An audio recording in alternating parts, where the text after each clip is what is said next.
job report comes out on Friday afternoon, and how does that affect the real estate market? Next.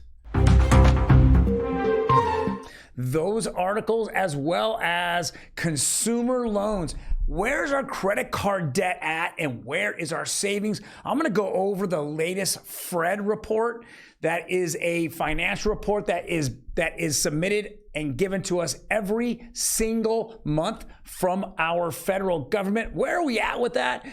It's scary. Next on Real Estate Daily. Welcome everyone. My name is Troy, and every day we go over the latest news in real estate, housing, and the mortgage markets. Now, before we jump into it, do me a favor, hit that subscribe button. We want to grow this channel. We want to teach you what is happening in real estate and mortgage on a daily basis, as well as when's the best time to buy and when's the next time to hold. All right, let's jump right into it. CNBC, this was Friday afternoon. It says job report shows increase of 517,000 in January, crushing estimates as unemployment rate hits 53-year low. Now, a lot of analysts, actually, almost everyone I've listened to is really just calling this BS. There's no way that after the holidays, and the holidays were not good, and we're seeing earnings terrible. Apple, Google, all of them came out. They are laying people off. In fact, January was one of the biggest months that they said they were doing layoffs. Now, whether they laid them off in January or it's a forward-looking progress or not, either way, we're seeing white collar and blue collar jobs just getting released left and right. But what I feel what's been happening in the last 2 years, actually since this regime came in, was that they're counting every job, not every person. So I know personally several people who have 2 jobs, 3 jobs, or they have a 40-hour job and they drive Uber. They're just trying to make ends meet. But is all those jobs being counted one at a time or a person at a time? I can almost tell you they're one at a time. And that's why you saw so many economists come out and say, this number is so wrong. It's so off. It's ridiculous. There are so many people that have to have multiple jobs. All right, next, consumer credit. Now, this is from the Fred, and this just is tough. This is tough to look at. So the red graph, this is from 1960, by the way. 1960 today, the blue line here, right above me, okay, going all the way across, is what is in people's personal savings rate. What is their savings? And this is in the billions. And then the red line right there going all the way up, that right there is consumer loan or consumer debts. That's typically credit cards or revolving debt. Guys, we are scary here. We're really, really scary. Look at this red line go all the way up. If I were to go all the way, see this red line here, and it goes all the way to the very end, we're almost at $1 trillion of credit card debt. We're not even close to that at any other time.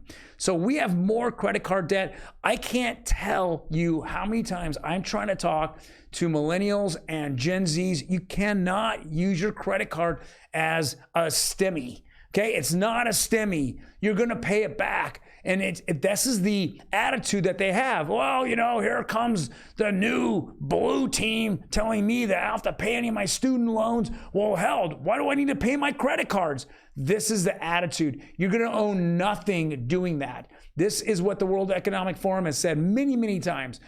You will own nothing and you will like it. Guys, when you're sitting there and you see the homeless population explode, and there's for many, many reasons that it's exploding right now, especially here in the state of California, people just can't afford it. I mean, you get down on your luck, you lose your job, your landlord kicks you out. Guys, this is not a good situation. You start using your credit cards. You need to look at your debt today. It is ridiculous. And then look at the savings rate.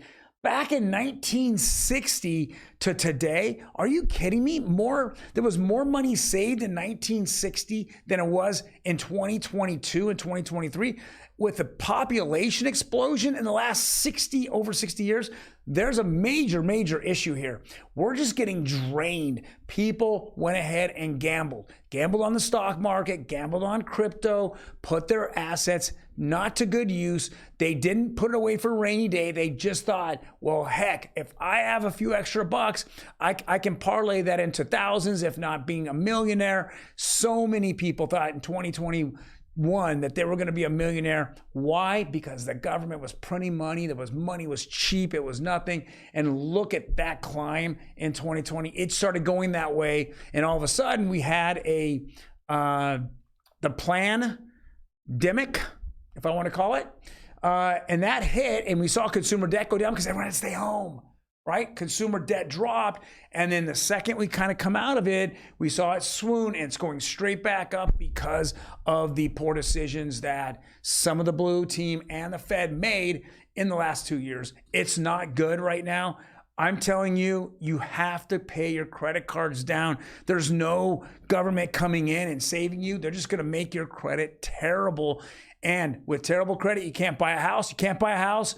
You can just kiss that whole budget of housing for rental housing goodbye, because it's going to keep going up. Don't listen to anyone across the United States telling you it's going down or it's subsiding. It's not. The only places that it's not happening is where there is rental control or rent freezes. Everywhere else, everyone's raising rent because people can afford it. And as we know, we're seeing all that money that people are getting, raises at their job. It's got to go somewhere.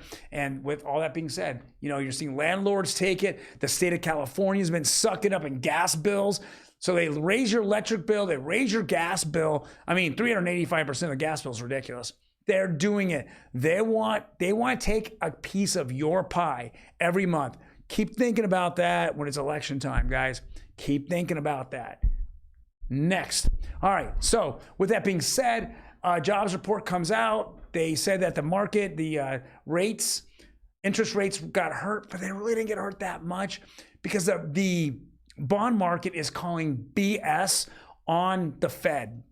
They're telling you that the Fed is going to stop sooner than later, and they keep proving it. So let's go look at 30-year conforming.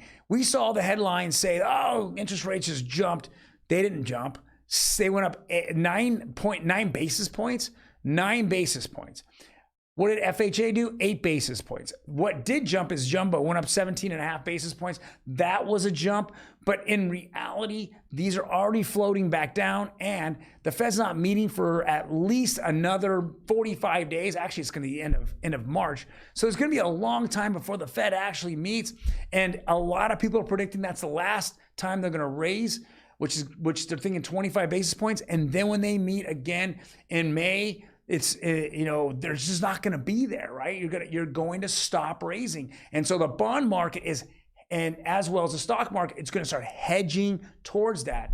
And we all know that the stock market front runs the Fed. So when they think the Fed might change, they're already front running it, and the market's going to go up and up. Watch. My prediction is you're going to see S&P 500 go up. A lot of these analysts are loving that they're cutting jobs left and right, but I don't think they have enough funding to bring in AI jobs at this point. But they're becoming leaner and meaner, and that's where we're going to see. I think going forward, we're going to see the stock market just take a jump up, and as we know, it happens every single time when the Fed pivots. We're going to see a major crash in the stock market, S&P 500. It's going to crash. It just happens every single time. Well, guys, thank you very much for joining me today. I really appreciate your time. If you have any comments, please leave them below. Otherwise, you guys take care, and I will see you mañana.